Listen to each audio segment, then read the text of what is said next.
There'll be none of this. Good morning. Welcome back. I am Dean Weitzman, your host of Court Radio, right here on 100.3 WRNB. And Classics 107.9. Every Saturday morning from 9 to 10 a.m., we answer your legal questions. All you got to do is give us a call at 215-227-2727, the number for all things legal in Philly. Yes. Very legal in Philly. See, this gives you some sense of how long this is.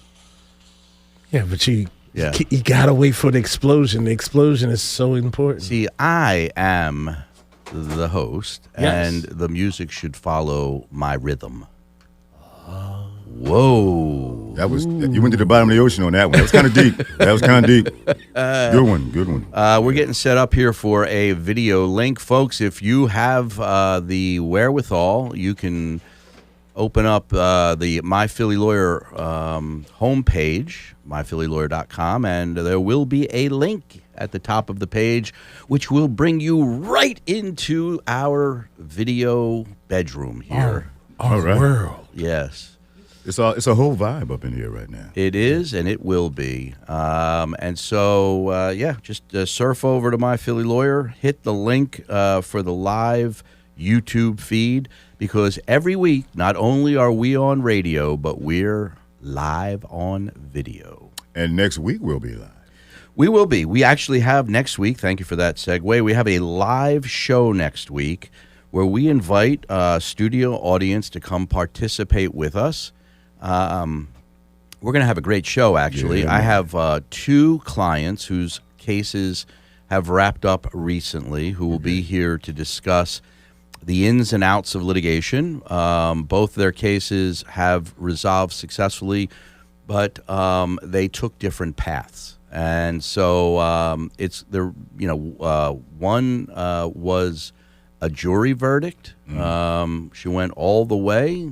The members of the jury rendered their decision. I won't ruin it by telling you what that decision is, but that's one. And the other one resolved before we got to the courtroom. I got an idea the decision went well, though.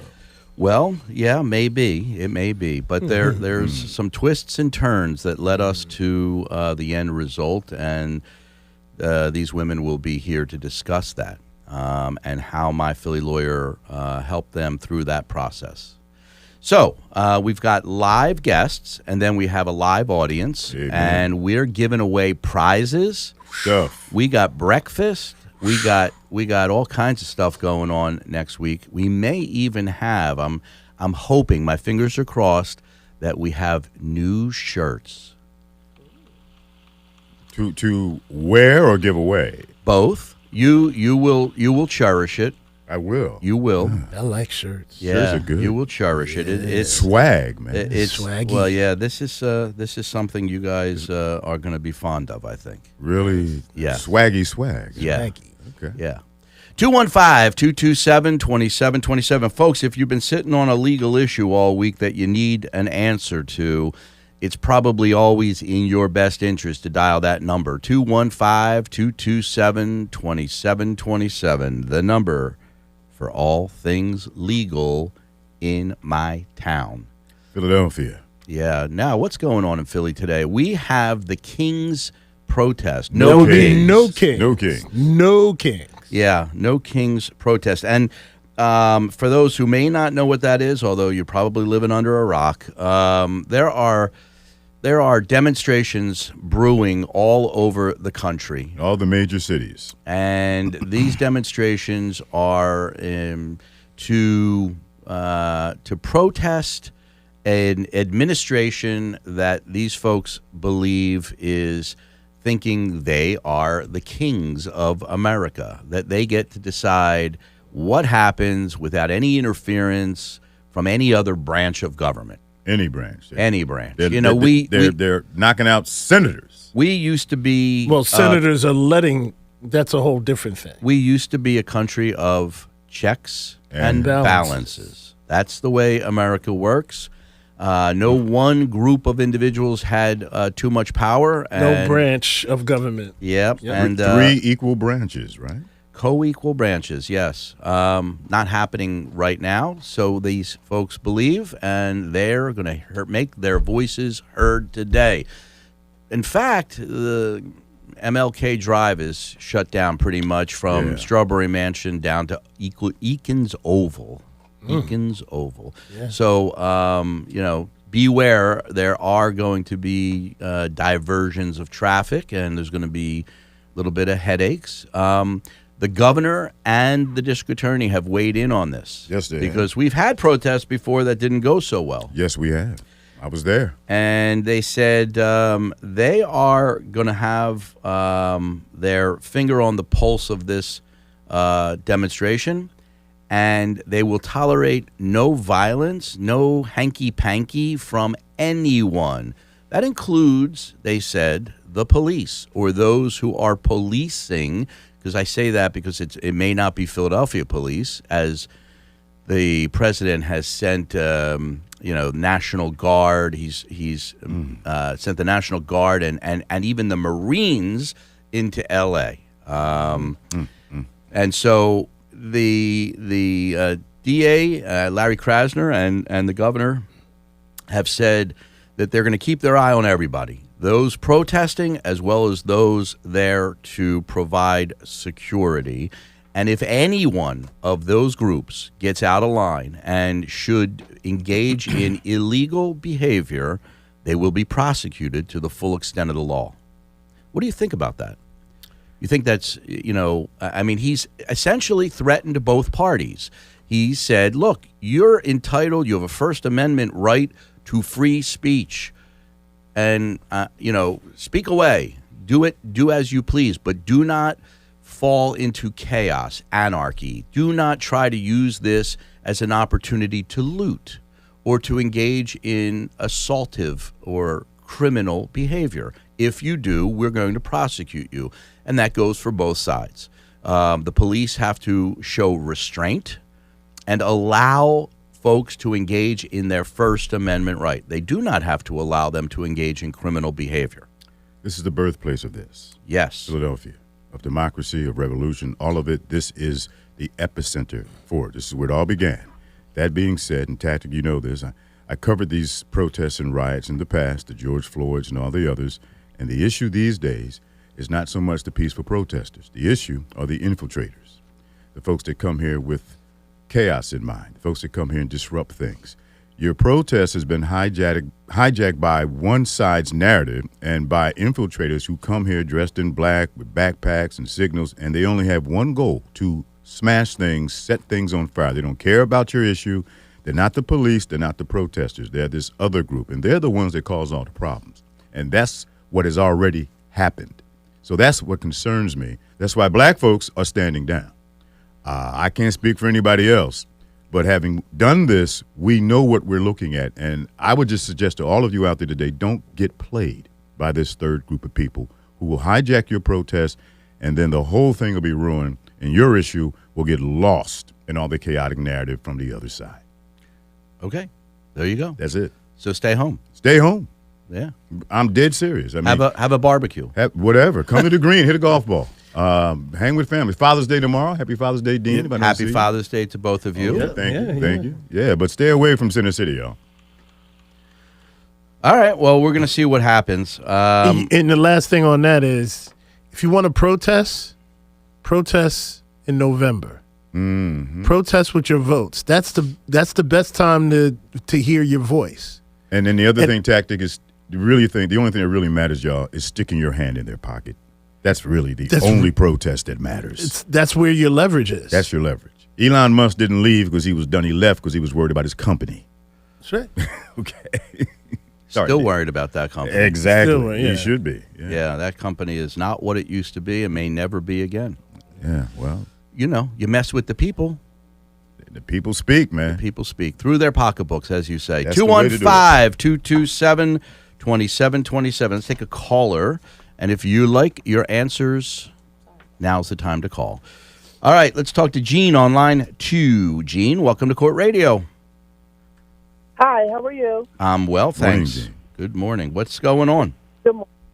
Okay, so it's 2025. So 2023, my house was stolen from some guy who changed the deed, said that my deceased mother signed over the house to him. The city went ahead, changed the deed, found out the house was stolen. Then they denied me from paying a property because anytime I went on a property, they said I was trespassing. So now that the guy is in prison, the city knocked down my house, charging me with the demolition bill, and I have to pay $20,000 in back taxes when all the bills was going to the guy who was stolen it, and I don't know what to do. Gesundheit. Thank Okay. Sorry. Here's the question. It's all about timing, Gene.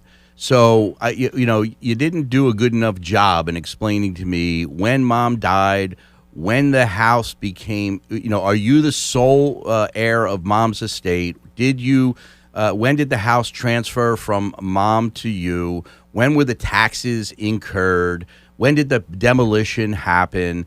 I don't understand the timing. When this other individual actually... When did the house get stolen from you? I don't understand the timing. Okay, so let me go back. When I was a teenager, my mother made me buy a piece of property after a settlement that I had. So my mother was on the lien on the house with me when I was a teenager. Now that I'm in my 50s, my mother died 20 years ago. So the house was stolen in 2023. Normally the city will send a letter to one of the houses or my house to say, hey, did you change the deed to the house? I've never received that letter. So one day I was going through the bills to pay the taxes on my house on North 30th Street. So 30th Street is not too far from the zoo and where that whole area is being gentrified. And now that house on 30th Street, at the time when I bought it, it might have been $20,000. Now it's worth over $400,000. So whoever this man was 3 years ago stole the house, said that my deceased mother put the house in his name, and he paid, $5,000 for the house. The city went ahead with it. Then after I went back and forth to City Hall to say, hey, this is fraud, what's going on? The city said it's my fault. I should have stayed on top of the house. And now that they tore it down, because this is what the guy requested, so he can rebuild, and he's in jail, I'm being charged with a demolition bill and the back taxes after they found out it was fraud that he wasn't paying them. Yeah, okay. So I went to City Hall a couple of days ago, and I tried to make a payment arrangement. I came down there with $7,000. They said, oh, no, if you want to make a payment arrangement, you need to pay us $14,000. How's that possible when you guys let this guy steal my house and you tore it down without notifying the original owner, which is me? That sounds like a good argument to me. Again, timing. Part of what you owe is taxes. Part is for the demolition. The taxes didn't add up to those numbers in the time since he stole the property. So obviously those taxes go back to a time period when you were the owner. There was no issue with title to the property. So, again, needs to be teased out more than we can do in the time allotted during the radio show. So what I would suggest you do is give us a call during the week and ask for Saul at my office, 215-227-2727. Let's see if Saul can tease this out and maybe negotiate a better deal for you with the city of Philadelphia. Okay. Now, will the city be able to rebuild my house? No, I don't think that's going to happen. I mean, what they tore down, I'm presuming, was a dilapidated home that was not safe. The city doesn't tear down houses usually that are habitable. It is usually those homes which are not habitable, which pose a danger to the neighborhood, to those walking by it, because it's about to fall down itself. threats. And so typically that's the condition of the house. Well, they're not going to, there's no way to put back that dilapidated house, and they wouldn't do that because the house needed to come down in the first instance. Again, I'm presuming. If they took down a perfectly beautiful home that was habitable and that people could live in and that you could have sold, then I think you might have a claim against the city of Philadelphia for the loss of that house. Then now we get into whether the city was culpable in recognizing the fraudster, or whether they made a mistake and in recognizing him. And yeah, there may have been a cause of action, but again, I'm presuming this house had no value when it came down. And in fact, they may have done you a favor by taking the house down. They've cleared the lot, and you're now ready. The real value in that is the lot, not the house. The land itself. Yeah, that's the real value not there. The structure. You could sell the land as it is right now for a lot more than $20,000. If homes are going for $400,000 in that neighborhood, then that lot has substantial value, and maybe that's the answer. You sell the lot, pay the city off, and take your profits and go. Yeah, but that house had a whole lot of meaning to us. Only thing that was wrong with the house, to be honest, was we had it was a 3-story dwelling, and it had a rooftop which needed to be redone, and the roof. That was all. Yeah. Well, again, that remains to be seen, I guess. There may be a cause of action against the city here if the house truly did have value, and you're telling us that all it needed was a roof, which might be, $10,000, $15,000, and otherwise it was a great house that had good bones and it was worth a lot of money. Then there may be a cause of action against the city. I don't know that to be the case, but again, this is something you can sort out with Mr. Langsam. Okay. Gene, take care. Okay. Thank you for calling Court Radio. Folks put, I think, too much sentimental value in homes. A house is an asset. And, I don't know. If you have a car and every day you need to dump money into the car and you're dumping in more than the value of the car, but it was your dad's car, I mean, at some point, it's still a sentimentality has to go out the window. I think in terms of structures, I feel the same way about children sometimes, No, you don't. No, you don't. Don't say that. You're just too much trouble, son, all right?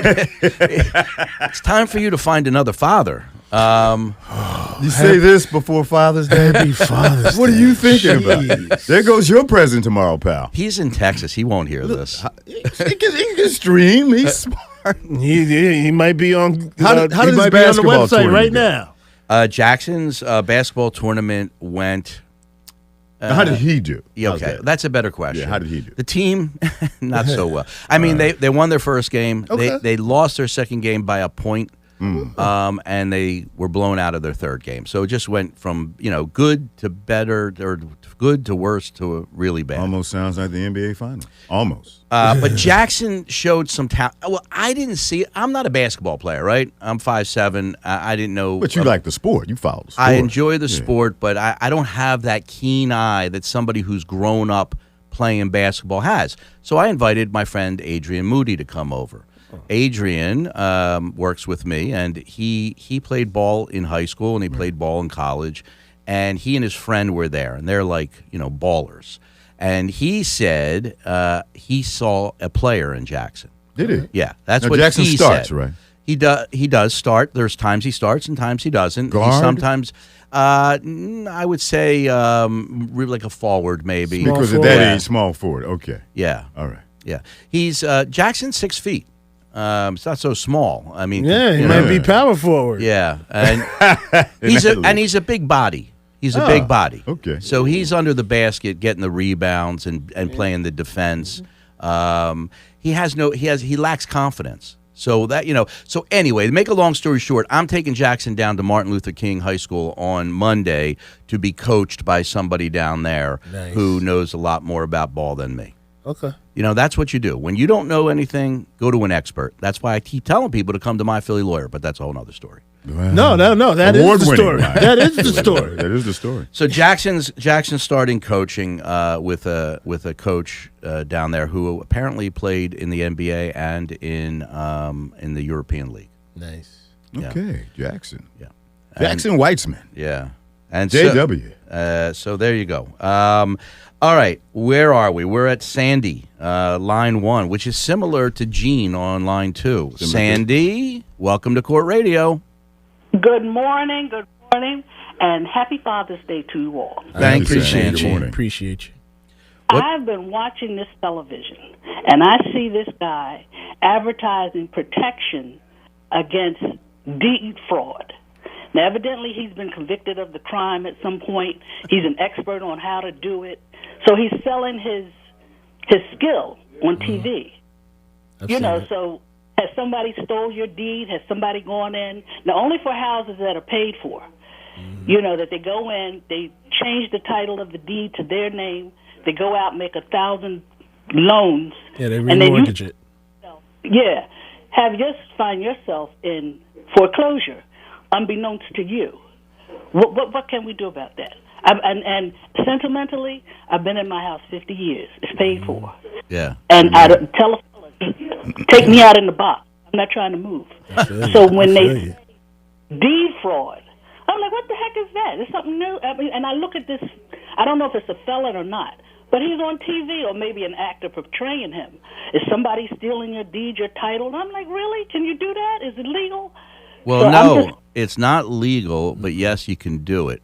How do you protect yourself? Let me ask you this, young lady. How do you protect yourself in life generally? How do you protect your life? How do you protect your car? How do you protect your home? With insurance. There you go. Now you're talking. There's something called title insurance. Usually, you're forced to buy it when you buy a house, when you have a mortgage, because the mortgage company knows this can happen, and they want to protect their interest in your property. So they say, you got to buy title insurance. Now, you who own your property free and clear may never have had title insurance, but there's nothing that stops you from getting it now. So even though you're not transferring your house to anyone, you can go out and buy a title insurance policy which protects you from this very type of shenanigans. Okay. So my advice would be for you to investigate getting a title insurance policy. They're not very expensive, though maybe their price has gone up in cities like Philadelphia where this happens so frequently. But it used to be that, I don't know, for like $700-800 you could get yourself a title insurance policy, and it's good for the life of your property. You don't pay a premium annually for title insurance. You get it once, and that's it. It's done. And now you're protected. Now if somebody steals your property and commits title fraud, the title company steps in to protect you. Okay. I'm like, it's got to be a remedy. I thank you so much. I was like, because now I see on the city they have this deed fraud protection where they alert you if somebody's fiddling that's around. That's another thing. The city may have a program. There are private ones. Those like credit companies that will inform you if somebody is getting a credit card in your name. I think it's LifeLock or something. Yeah, something like I don't know. They don't pay me, so I'm not going to remember their name too tight. Me But either, 'cause it, yeah, whatever it is, those companies also may offer, and the city may do it as well, may offer protection that if your property begins to go into a transfer, they alert you. And you get an email or a text message, hey, your property is being transferred. And then you could, make some phone calls and square it up. But so there's that, and then there's title insurance. And between the two, that's how you protect your property. I thank you so much, because I'm like, I can't imagine getting a foreclosure notice for something I paid for 25, 30 years ago. It's a little annoying, I would say, probably. Yes. A little more than annoying. Yeah, and I see this guy selling this himself, or his skill at doing it, and then he wants this fee for him to tell you. And I think all he'll do is check to see if it's been done or not. I mean, like, there's no consumer protection about this. I think about people, I'm a senior, I think about people who are my age and older who are sitting there trying to pay taxes, and then this comes along and they say, well, wow, we can take your house, and it's just frightening anymore. Sandy, take care. Thank you for calling us. And have a blessed Father's Day. Thank Talk to you guys. Thank you. You too. Yeah, I was getting the see what you don't see. Well, maybe you do on camera 3. I'm not sure, but what I see out of the corner of my eye is this. Okay. Now, what this means from tactics, with that when he gives me that signal, that means it's time to wrap up with her and move on. And so I just catch a little glimpse of the finger moving. This is it. Okay, you see it. You're not seeing it because you're on the radio, but if you were watching us on YouTube, you see those little things that we do. All right. So anyway, we have some other topics for today, like minimum wage.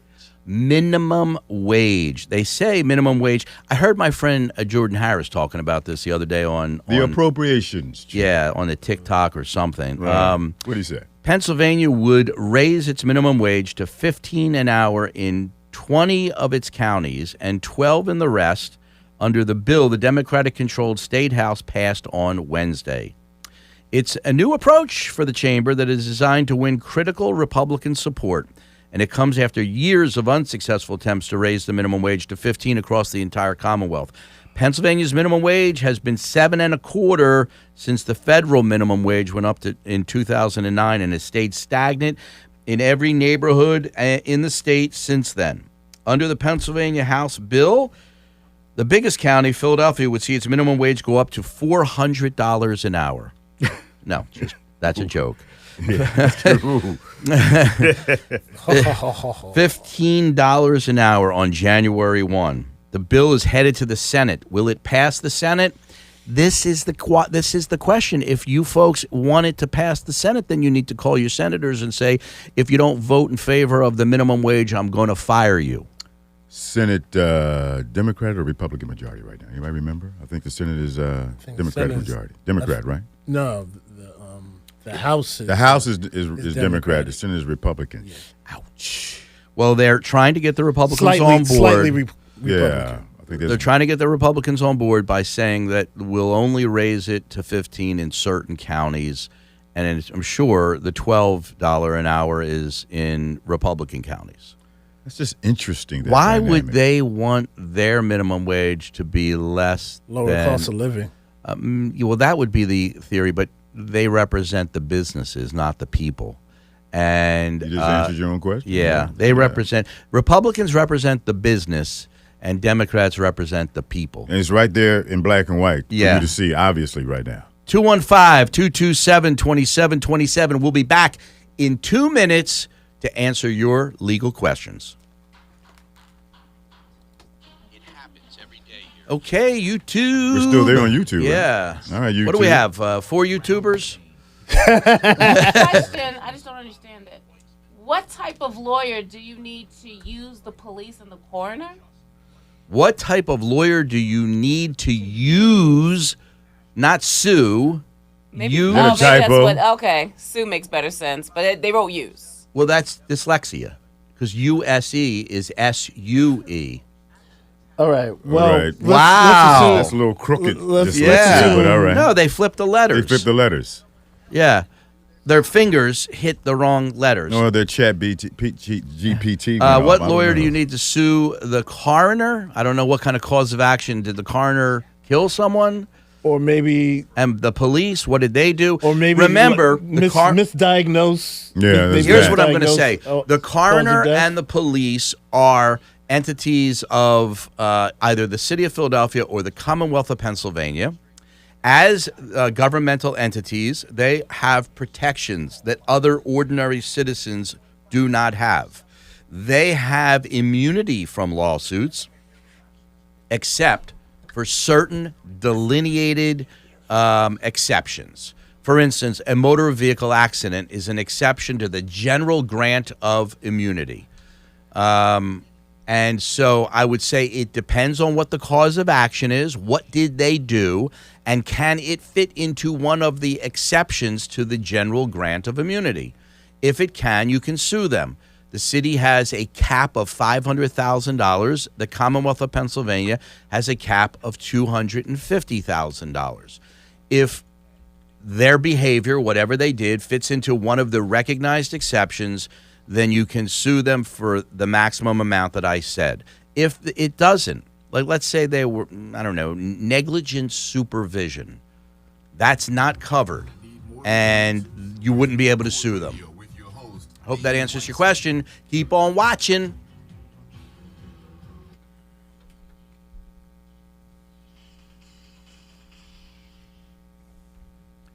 Yeah, baby. I am Dean Weitzman, the host of Court Radio every Saturday morning right here on 100.3 WR&D. And Classics 1079.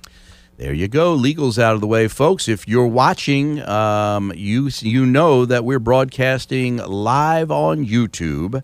All you got to do is go to the MyPhillyLawyer website and click on the link for our live YouTube feed, and you will be brought into the studio. Speaking of which, next Saturday, we have a live show here with live guests and a live studio audience. That's the only requirement. Everybody must be live. Right. Okay. He's giving out live prizes. Real live. We're going to be prizes. eating live breakfast. Live Yes. food. All live. It's all live. You get to meet me, Manuel, Tactics, Running in and out. Sarah, the whole crew. Dion might be there. He'll be Dion will be there and All shaking his types of head. He's Station Monkey Mr. Monk. Video over there. Mr. Media. We're going to also start flashing like as we're doing the show. I think Dion should be able to pull things up on the computer that like other feeds that we can layer onto our YouTube feed to prove points. Don't you hate it when they meddle?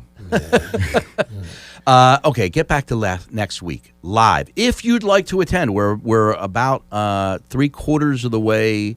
Not at capacity yet. To being sold out. Mr. Carroll, Mr. Keenan, Miss Pam, come on. We're about 3/4 away. But if you would like to attend, you must send me an email today, dean@myphillylawyer.com, DEAN@myphillylawyer.com. I will then purview that email and send it off to Sarah, who will organize with you, get you tickets, and get you set up for the show. And that'll be on YouTube as well. You folks will be live. Yes, Yeah. we will be. We'll be signing releases. I am entitled to every aspect of your life after you're on You got my to sign show. an NDA. Yeah, well, and the good thing about the live shows is you actually get to talk to Dean. When the show ends, the show doesn't end for the live audience. You can, talk to Dean, ask some questions, maybe. And he'll stick off around, record. too. He'll I'm stick around and talk to I'm you. flying in that morning from the faraway land of Atlantic City, and I'm hoping to have a good night the night before In Atlantic City. in Atlantic City, and to have some cash. He loves to throw it around, guys. Cash in the Ka-ching, pocket. ka-ching, I might have ka-ching. a little gift for somebody who asks the best question next week. Ka-ching, ka-ching, ka-ching. There you go. 215-227-2727. That's the number for My Philly Lawyer all week long, but it's the number for Court Radio right now, today.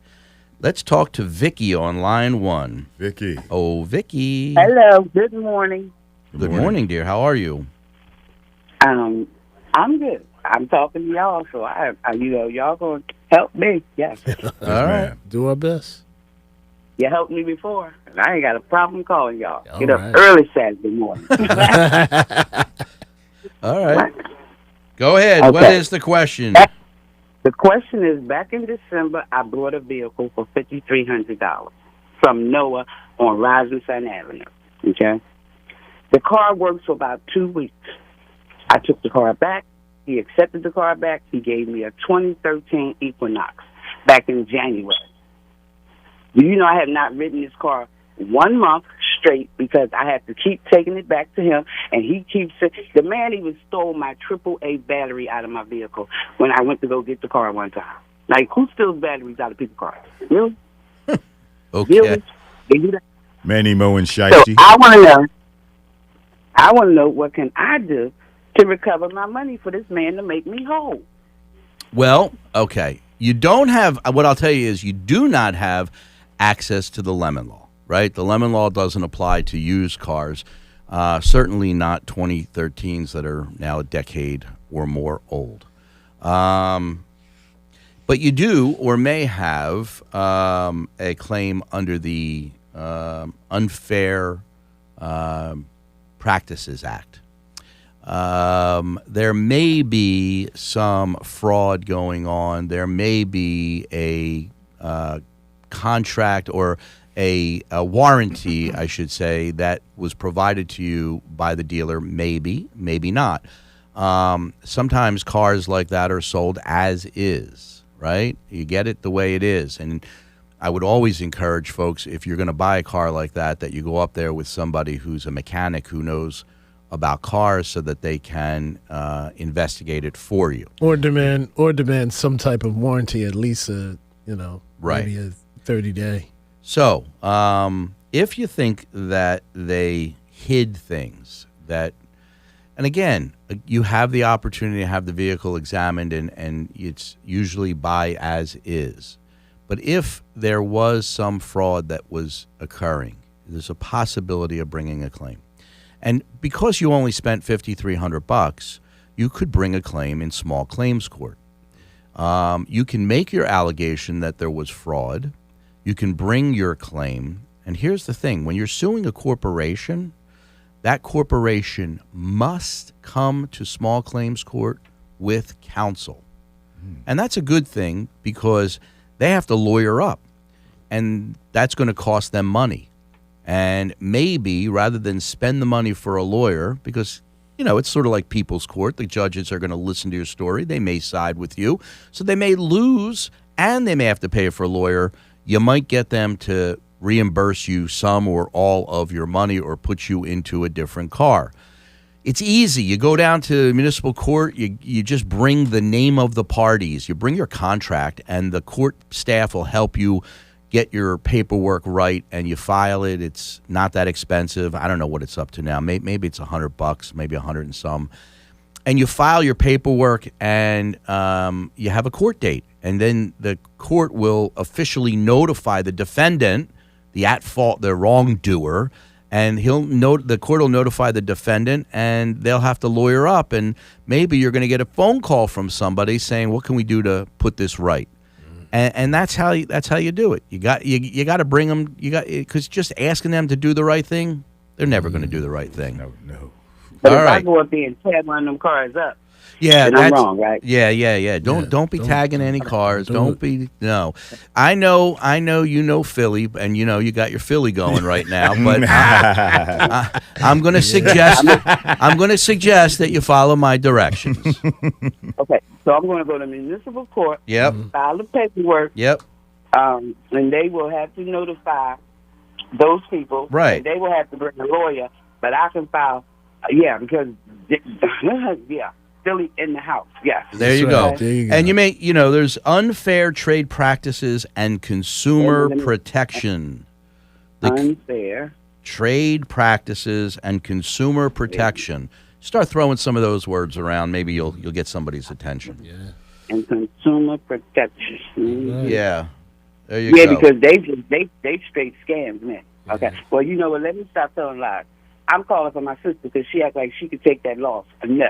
Okay. All right. So, So she won't do it, but I will. all right, Vicky. Thank you for calling us. Thank you. Have a great Thank Saturday. You for being here. Yep. Thank you for being here. Bye-bye.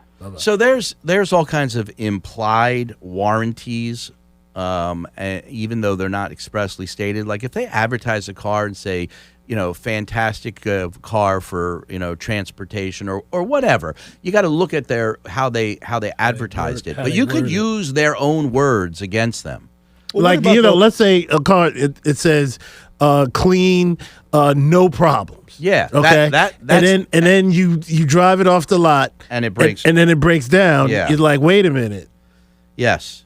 I find it interesting that there's no lemon law when there's this whole certified pre-owned thing going on, which is supposed to say, well, this car certified pre-owned runs well. We've got all the kinks out. But certified pre-owned is like a warranty. Yeah, there may be in that case. It may not be the lemon law. It may be another law similar, but there is laws that if the dealership issued a warranty for you and the car is not too old, that car may have some protection. Right. All right. There's something called the Magnuson.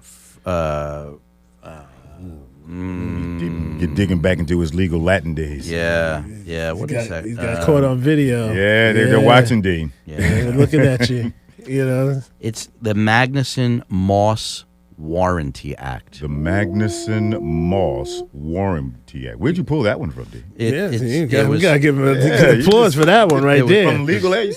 Contracts, Okay. 101. Gotcha. The Magnuson-Moss Warranty Act. You can look that up and play with that a little while.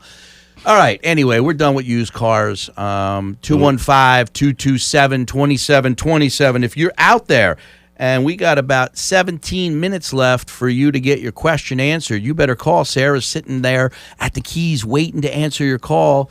She's going to run back now. She's got callers on the line, so we'll handle you. The legendary Sarah. Yeah. She's working the YouTube lines right now, too. Yeah, she's working everything. Dean, the largest union in town is threatening a strike. I can't believe that this is District Council 33 is the largest union. 9,000 Right. members. It was because it was only averted by a 1 year agreement. And now we're right back where we were before. Working with no contract. These folks, among other things, they pick up your trash, everyone. They also handle 911 calls. Yep. Mm-hmm. I guess those are the two main things. I don't know what else they do. Do you remember the days of the trash strike? You remember living through one of those? Vaguely. Oh, man. Stuff piling up high, smelly. Why does it always happen in the summer? Exactly. Hot time. That's when hot and smelly, man. The hot time in the summertime. That's when it's the most effective. I guess that's what they do. It's two things. They schedule their contract to end in June. Right. And so they know they got July and August humidity. And the city got to be clean by July. Welcome America, the party's coming, right? When I was a kid, there used to be garbage pails. That was where you put your garbage, not your trash. You're going way back. They were smaller. Yeah, they were metal. Yes. Yeah. Little garbage pails. Yeah. We put the that was different than the regular trash. Yeah, the gunky stuff. Yeah, the stuff that really smelled. Yeah, you had to put the lid on. So all the time. Yeah. They just disappeared. Right? I know. Just gone. When did garbage pails disappear? Yeah. Somebody out there knows the answer to that. That's a club throwback moment. Yeah. 215-227-2727. So yes, the largest union of Philadelphia may be going on strike. They were offered a 2% increase from the Parker administration, and the union said that don't cut it. Think about this. Whenever we've had any event, think about anything on the Parkway, any big event. When it's over, somebody cleans that up. It's them. And if they're not there to clean it up, what happens to it? You know what else they do? What's that? They pave the runways. At the airport. That's kind of important. Wow. That is important. That's rather important. They maintain the runways. Speaking of which, what a horrific accident in India. Yeah. It crashed into a building. I know. And what about, the freakiest thing, the guy sitting in row 11, seat A, and the plane crashes, the door pops open, and he steps out. He's walking around drinking a soda 24 hours later. How can that be? I don't know, seat number 11. Oh, my God. Live version of 11A. Unbreakable. Remember Unbreakable? Yeah. I was thinking about the same thing. Thinking about the same thing. Unbreakable, right? But I saw I saw a post. A person was like, "Hey, I want that person to prove that they were even on the flight." There's that. Yeah. How do we know you were on the plane? Jack Myers is trying to call in. Oh, shout out to Jack Myers. What's up, Yeah, Jack? I'm not taking this call. What? No, he can't call my cell phone in the middle of the show. He knows you he were on knows the air, better. right? Yeah. Is he watching on YouTube? Jack, are you one of the four? Yeah, he's on YouTube right Jack. now, probably. Sell it for less. Line one, we got a Reggie. Oh, Reggie. First man. All right, Reggie. Happy Father's Day, Gentlemen, maybe. how are you? Is it? Can I say Thank Happy you. Father's Day to you, Reggie? You surely can. Happy All Father's right, Day, there Reggie. It is, man. All right, brother. How you guys doing? All right. Good. Wonderful. What's going on in your world, sir? Dean, I had a question regarding an auto accident that I was in 2024. So I know you got about like 12 minutes, so I'll try to keep it concise. Basically, you guys know Philadelphia, 30th Street, 33rd and Girard, that area where you cross the bridge where the zoo is behind you. Yep. I was traveling towards 33rd Street, and before you get to that intersection, there's a point where you can make a left to go down to Brewery Drive that connects with, what's that, Kelly Drive or Martin? I'm Luther King very Drive? familiar with it. There you go. Okay. Yep. So I proceeded to stop and clear upon, the opposing traffic to make sure it was clear so I can initiate that turn to go to Brewery Drive that would connect you down to the drive. Unfortunately, when I made the turn and the opposing traffic was clear, I noticed that there was another vehicle heading towards me in that same lane that I am to be in, occupied that lane. And then when I realized, I swerved around them to be in that yellow, I guess the safety barrier, the yellow painted lines. I know just what you was mean. in that area. And that other vehicle T-boned me and forced my car to hit a lamppost right there.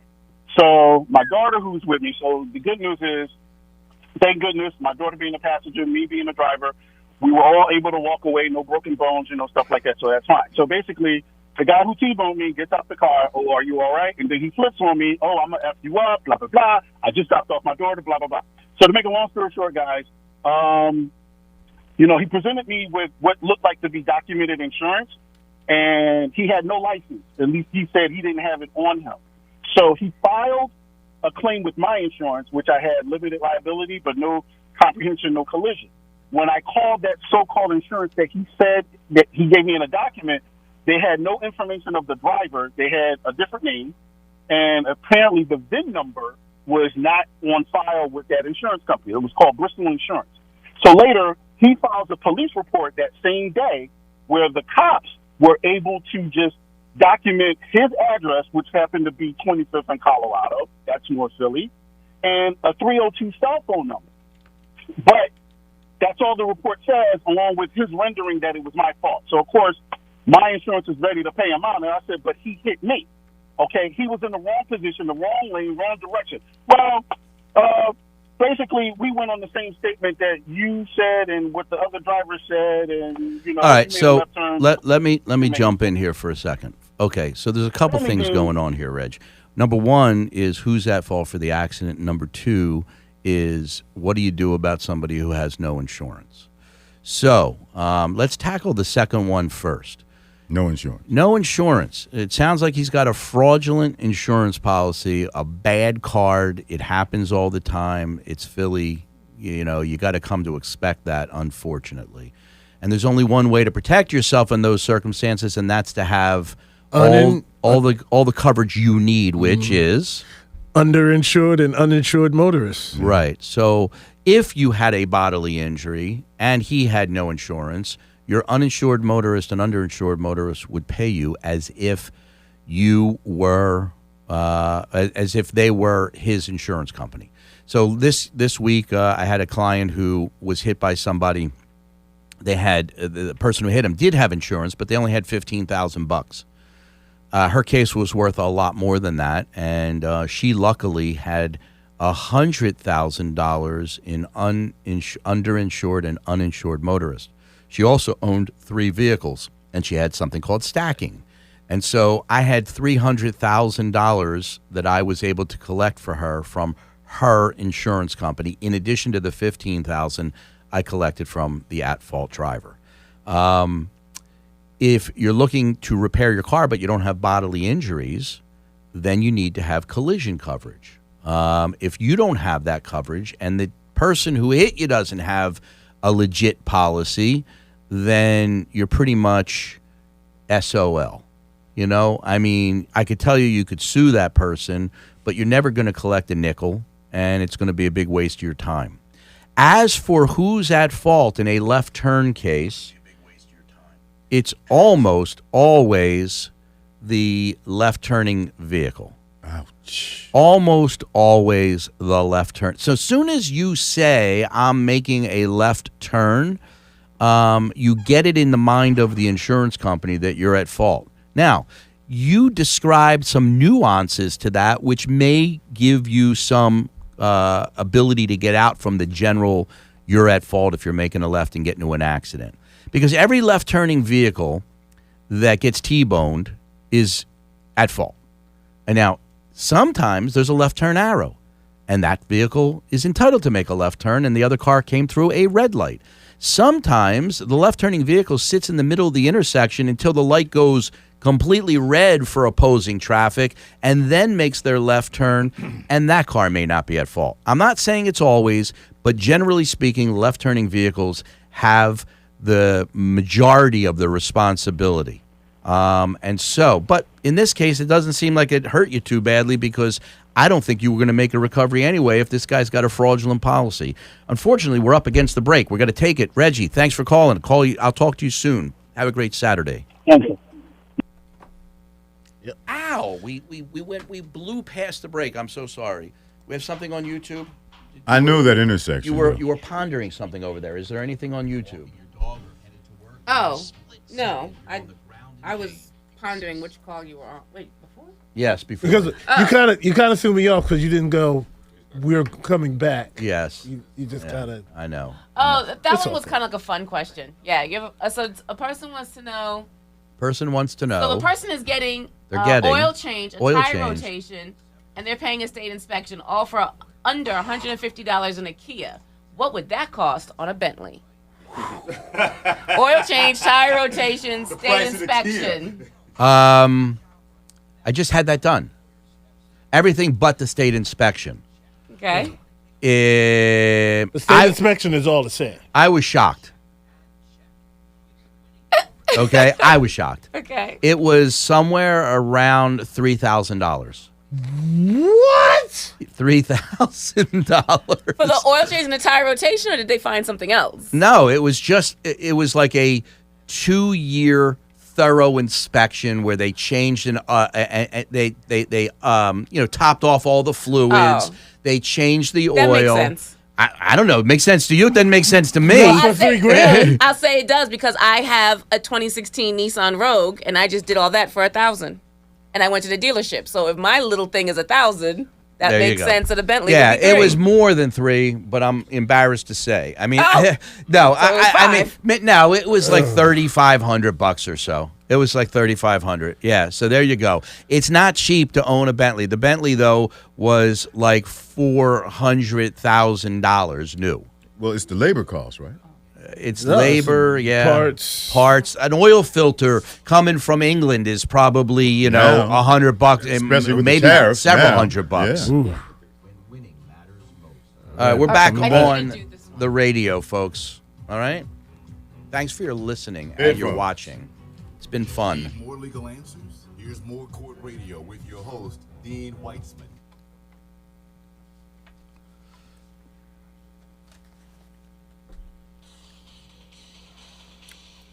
Yeah, baby, we're back live and touchable on YouTube.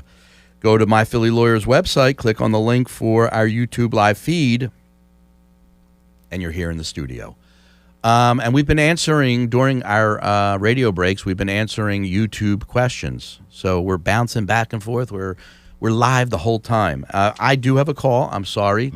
Wag that finger another time. Line 2, we got Fred. Oh, Fred, welcome to Court Radio. Yes. Good morning, guys. How you guys doing? Morning, Good. Fred. Good. What's your Good. question? Good. I was in a car accident back November, December. Okay. I came out on the highway, and the car was going about 100 miles an hour and hit me. Knocked me all the way down the street. The car got totaled. We were taken to the hospital, me and my daughter. And so I was actually in a dealer courtesy car at the time, even though I had liability on my own car.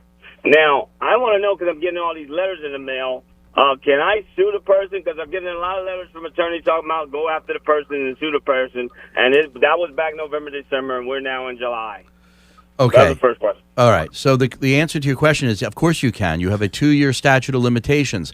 It is never whether you can bring a claim 6 months later. The question is whether you can properly document the injuries from 6 months ago.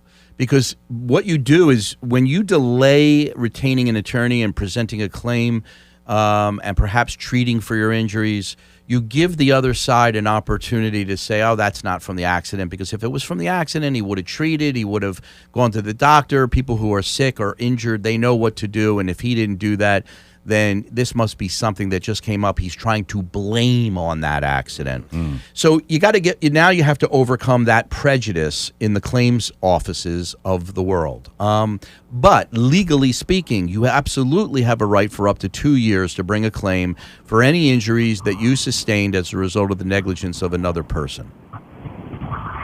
Okay, and the other one, the lady sparked something for me. I bought a car in PA about 3 years ago, and it wound up being like a lemon, even though you said no lemon laws. The doggone transmission went 3 months later. They didn't want to replace it, and the car sat until I made them come and get the car. Well, did they? Are they? I think, do they owe me something on that? Can I sue them? Well, the answer is maybe, as often is the answer in this world. It would depend on what kind of paperwork you had from the sale and what the paperwork said, and whether you could fit into the Magnuson-Moss Warranty Act or whether the actual paperwork establishes a warranty. Isn't it possible that you bought that car from them? They had no clue that the trans was about to go. It gave no symptoms or signs that it was about to go, and they were just as surprised by that as you. And if you didn't have a warranty, then maybe they have a good argument. Hey, look, you bought that as is. We didn't know if we knew that if we hid from you that the trans was bad, that's one thing.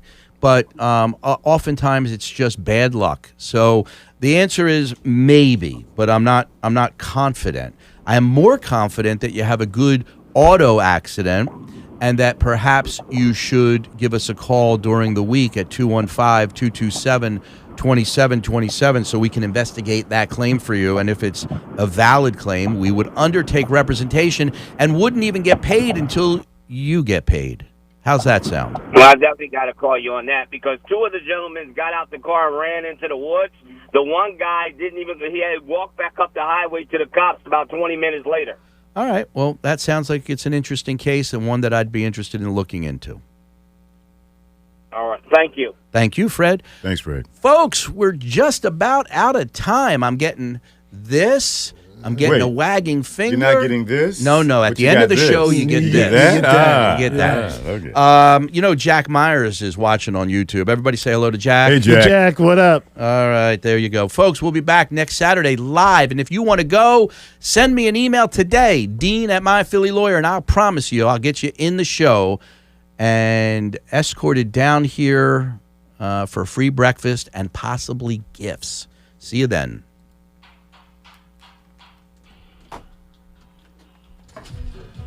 Jack. Oh, Lordy, Jack Myers is in the house. So how long are we on now?